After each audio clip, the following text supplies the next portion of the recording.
Hi everyone, James Yodice here, Prep Sports Editor at the Journal, joined by Ken Sickenger. We are on location today. We are at the state soccer tournament. So Kevin Hendricks from our staff is out here doing the video today. We appreciate him coming out. It is freezing. It's very nasty out here.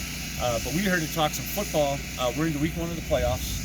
I have to congratulate you first of all. Ken won our season-long picks competition by a single game. You didn't lead the whole season until the last game, which was the Clovis-La Cueva game. So I owe Ken lunch. I got a mea culpa and just say congratulations. Thank you. Touchdown with 6 seconds left. Won the battle, and had to hang in there this year. I'm very bitter, but you know what? I got to take my lumps. I've collected lunches, so I owe Ken for this one. So we're going to jump into week 1 of the playoffs. We're going to start with 6A. La Cueva and El Dorado on Friday night. Sandia at Las Cruces on Friday night. But let's start with La Cueva. They beat El Dorado 38-13 a month ago, but that game was 21-13 with 10 minutes to go, and then La Cueva pulled away. Total yardage was even. El Dorado 5 turnovers in that game. That's really what hurt them.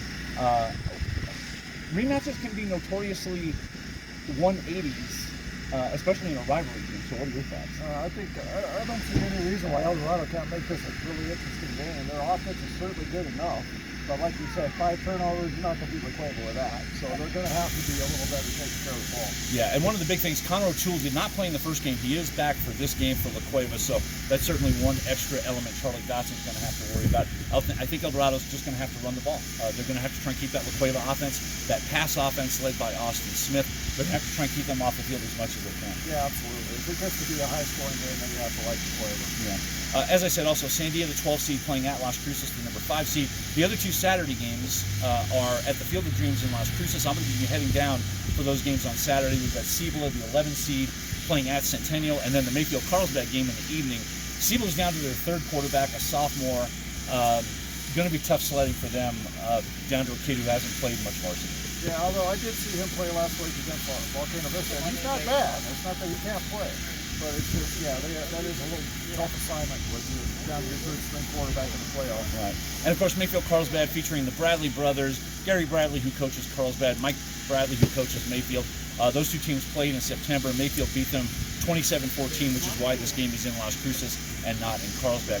As we move into 5A, of course, all the top seeds and all the classes have the weekend off. Belena's in action. Highland, they got in as an 11 seed. They're playing at Piedra Vista. This is a game Highland probably cannot win. But you know what? Getting to the playoffs is such a reward for this program. Oh, yeah. And it's nice to see them back up, making a move toward the top, because it's been a few fairly rough years for Highland. Yeah, Highland hasn't been to the playoffs since 2011, so they're playing a district rival in Piedra Vista on Friday night. In 4A, which is, to me, one of the most interesting brackets out there, we've got 3 Metro teams on the road this weekend. Pius as a 9 seed playing at Ruidoso. Bernalillo is an 11 seed playing at Aztec. Moriarty is a 12 seed playing at Kirtland Central. Let's talk about Pius Ruidoso first of all. Interesting matchup. The Sardins are 4-6, but this record was achieved against such a tough schedule. I give the Sardins more than a fighting chance in this game. I do too. I think that could be one of those sleeper picks. Ruidoso is a good team, obviously. They play well at home, but Pius, I think they're going to go down there and get in the game. Yeah, I do too as well.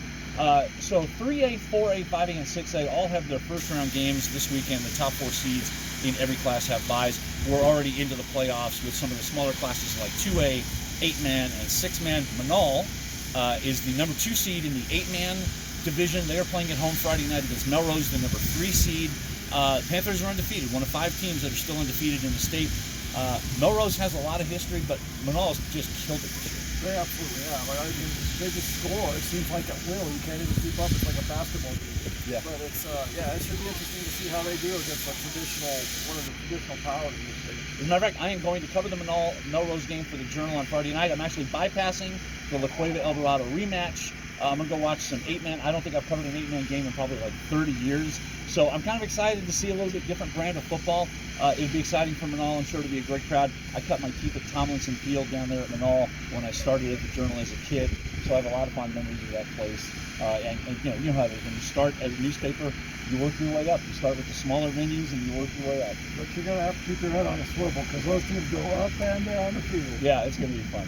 Anyway, we want to thank Kevin Hendricks from our Journal staff for coming out to do the video today. Ken and I will be back next week to talk about the quarterfinals in 6A, 5A, 4A, and 3A as all the top seeds get back into action.